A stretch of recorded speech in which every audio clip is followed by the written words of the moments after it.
Assalamualaikum warahmatullahi wabarakatuh. Perkenalkan, nama saya Nurnida Afifah dari Rombel 1 dengan NIM 160142421422037. Saya dari Rombel 1.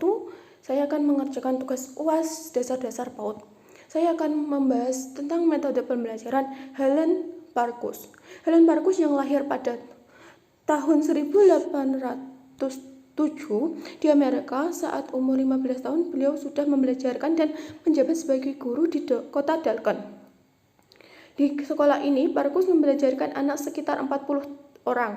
Di sebuah kelas besar, anak-anak di sekolah ini mempunyai perbedaan tingkat sehingga ada 8 tingkat perbedaan yang berkumpul dalam satu kelas.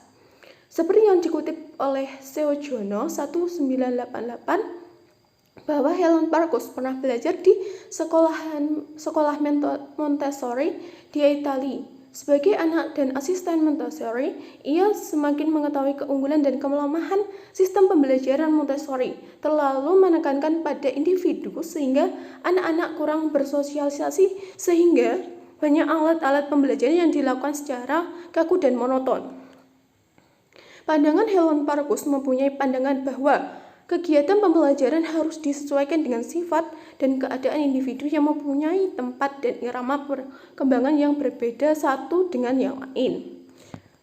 Setiap anak maju dan berkembang sesuai dengan kapasitas kemampuannya masing-masing. Model pembelajaran dari Helen Parkhurst adalah model pembelajaran sentra. Bentuk pembelajaran ini memadukan bentuk model klasikal dan individual. Untuk metode pembelajaran ini, untuk memperjelas metode pembelajaran ini, berikut gambaran pelaksanaan dari model pembelajaran ini dan dapat diungkapkan sebagai berikut. Ruang kelas. Ruang kelas dapat dimodifikasi menjadi kelas-kelas kecil yang disebut ruang fak atau sentra-sentra.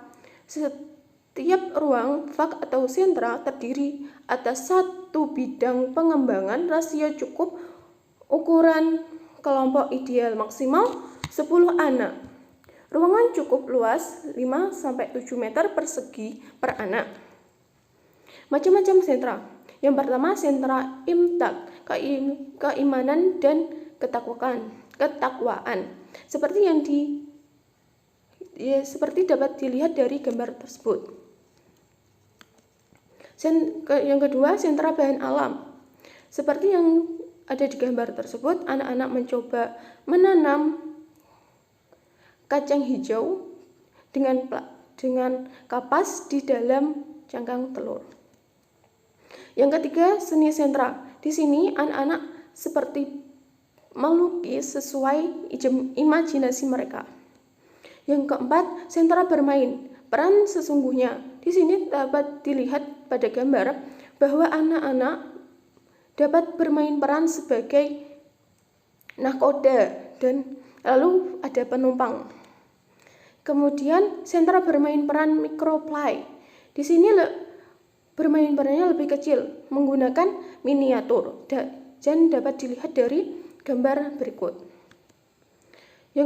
Selanjutnya, sentra balok. Sentra balok di sini dapat dilihat bahwa anak aktif dalam membangun balok-balok menjadi rumah atau hal-hal lainnya sesuai keinginan mereka.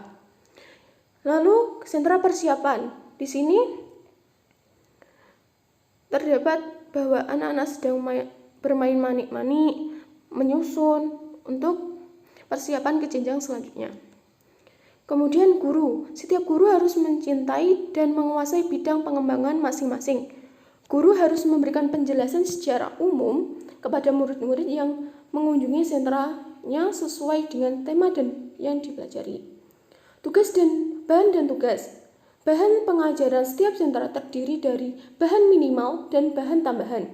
Bahan minimal yaitu bahan pengajaran yang berisi uraian pengembangan kemampuan minimal yang harus dikuasai setiap anak sesuai tingkat usianya. Dapat dilihat dari berikut. Dari sentra bahasa, kita bisa mengambil bahwa dalam kegiatan dramatisasi Foucault King dan dalam sentra musik dapat dilihat pada bernyanyi menanam pohon. Dan untuk sentra matematika dapat dilihat dalam gambar menghitung sayuran. Dan dalam sentra merawat dan dalam sentra air dapat dilihat pada gambar belajar merawat dan memelihara tanaman dengan tema tanaman. Murid dan tugasnya. Setiap anak akan mendapatkan tugas dan penjelasan secara klasikal. Setiap anak dapat memilih sentra yang diikutinya. Anak bebas menentukan waktu dan menggunakan alat-alat untuk menyelesaikan tugasnya. Setiap anak tidak boleh mengerjakan tugas lain sebelum tugas yang dikerjakannya selesai. Untuk perkembangan sosiobilitas, murid boleh mengerjakan tugas tertentu secara bersama-sama. Dapat dilihat pada gambar tersebut bahwa anak sedang mengerjakan tugasnya mereka masing-masing secara berkelompok. Penilaian kemajuan anak. Menilai kemajuan anak, murid digunakan 3 jenis kartu penilaian, yaitu kartu kemajuan individu, kartu rekapitulasi mingguan, bulan, catur bulan, dan kartu rekapitulasi laporan perkembangan setiap murid. Tujuan model pembelajaran sentra yaitu 1. Meningkatkan pelayanan pengembangan belajar kepada anak secara lebih mendalam dengan memberikan kebebasan berkolaborasi dalam setiap sentranya. 2. Dengan adanya sentra melatih anak-anak untuk lebih mandiri karena tidak bergantung pada guru kelasnya saja, tetapi akan lebih diarahkan untuk melakukan kegiatan dengan guru-guru yang lain, terutama yang menjadi guru sentra. Ketiga, adanya guru sentra. Dengan adanya guru sentra, maka guru sentra akan lebih fokus dalam pengembangan sentra yang menjadi tanggung jawabnya dan menuangkan segala pengembangan ide kreatifnya. Keempat, proses pembelajaran diharapkan berlangsung alamiah dalam bentuk kegiatan.